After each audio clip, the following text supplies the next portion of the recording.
Oke, selamat bertemu kembali Bapak Ibu. Assalamualaikum warahmatullahi wabarakatuh.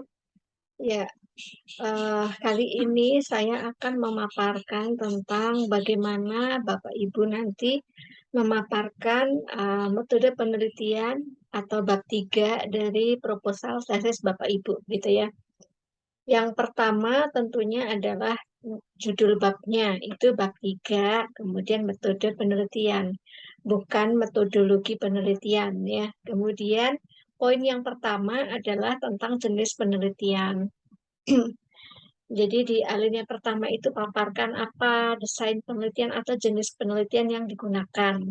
Kemudian dijelaskan pengertiannya itu apa gitu ya. Jadi misalnya asosiatif kausalitas, kasih pengertian asosiatif kausalitas itu seperti apa.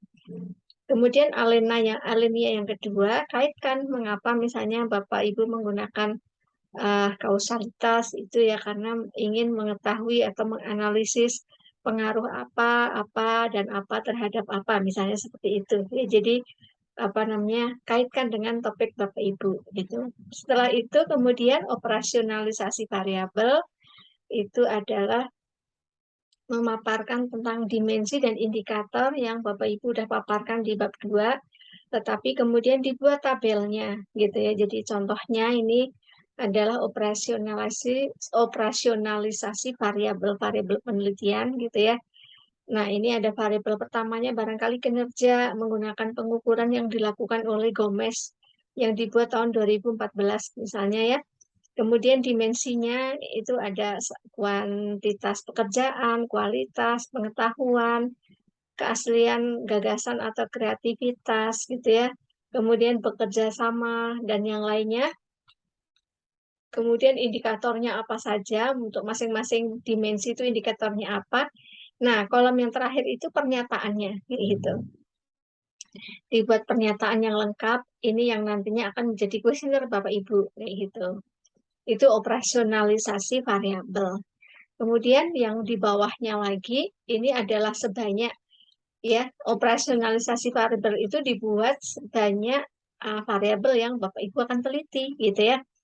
Kemudian skala pengukuran itu kalau apa tentang Bapak Ibu kan MSDM ya, berarti variabelnya itu variabel yang relatif abstrak tentang sikap, persepsi atau perilaku gitu kan. Nah, itu kategori jawabannya itu kan ada ada apa kategorinya ya yang namanya barangkali menggunakan skala Likert gitu ya.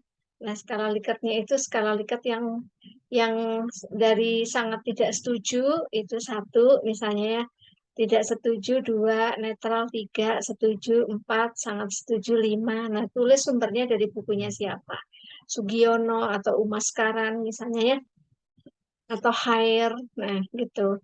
Kemudian dipaparkan juga apakah pengukuran yang seperti ini itu masuk dalam skala pengukuran datanya itu skala nominal, skala ordinal, interval atau rasio. Nah, gitu. Nah, dituliskan di sini. Kalau sudah, kemudian Bapak Ibu masuk ke populasi dan sampel. Populasi itu berarti apa sih populasi itu gitu ya. Kemudian siapa yang menjadi populasinya, berapa jumlah populasinya. Setelah itu kemudian dipaparkan sampelnya. Kalau populasinya itu relatif sedikit, Bapak Ibu bisa mengatakan bahwa sampel yang digunakan di sini, tulis dulu pengertian sampel ya.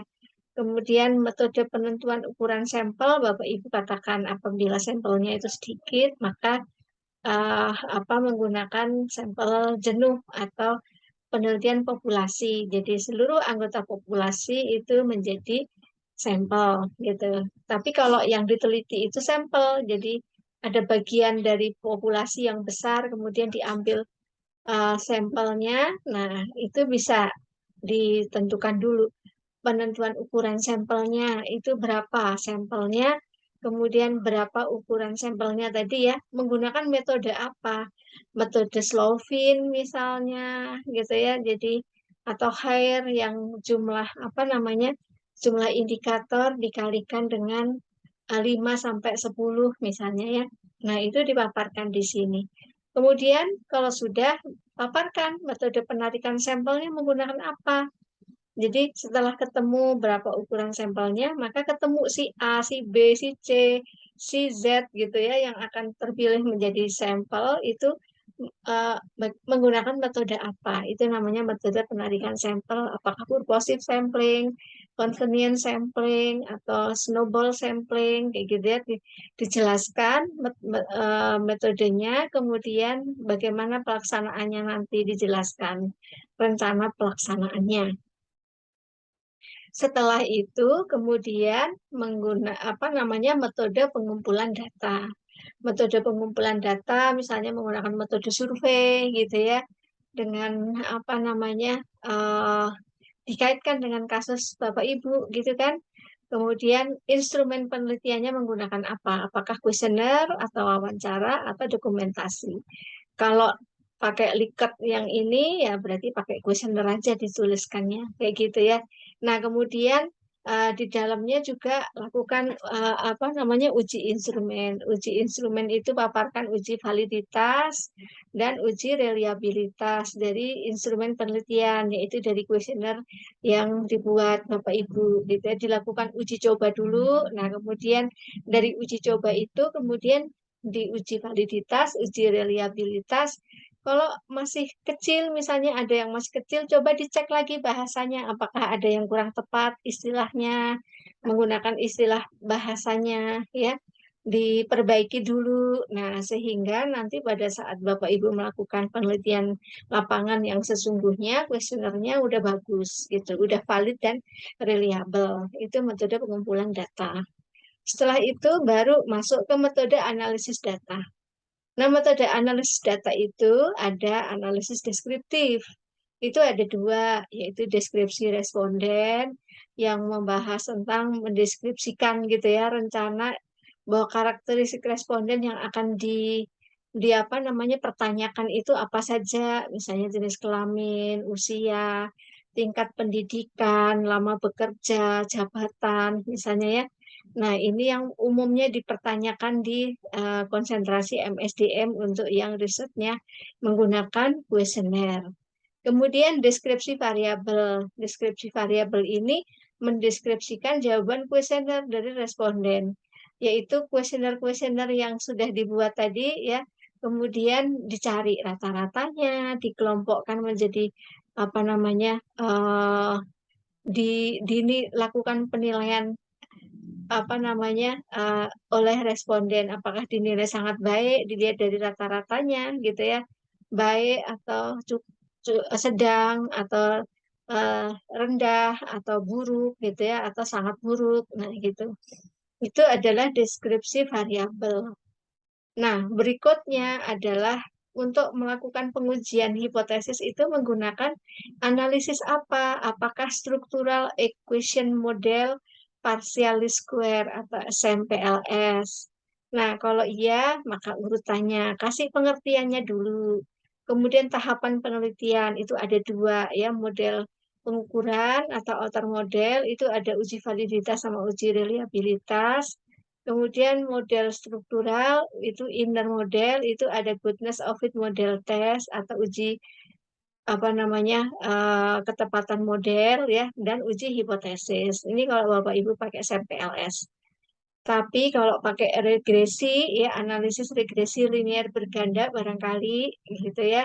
Nah, maka tahapannya adalah ada uji asumsi klasik yaitu ada uji normalitas residual, uji multikolinearitas, ada uji heteroskedastisitas. Nah, kemudian yang kedua uji ketepatan model itu ada uji koefisien determinasi, ada uji F, baru kemudian uji hipotesis gitu ya atau uji T. Nah, ini adalah tahapan-tahapan yang Bapak Ibu mesti kerjakan pada saat Bapak Ibu mengerjakan bab 3. Coba Bapak Ibu cek apakah semuanya sudah Bapak Ibu kerjakan lengkap. Kalau sudah coba di apa namanya diperbaiki atau yang kalau belum rapi diperbaiki lagi. Kalau sudah ya berarti nanti tinggal dikumpulkan kayak gitu ya. Saya rasa itu untuk sementara kita lanjutkan untuk materi yang selanjutnya di saat kita melakukan diskusi. Jangan lupa bahwa tugas minggu ini Bapak Ibu harus mengerjakan bab 1 dan bab 2, nanti dikumpulkan. Oke, ditunggu diskusinya nanti pada saat kita di kelas. Selamat mengerjakan ya Bapak Ibu, semoga senantiasa sukses.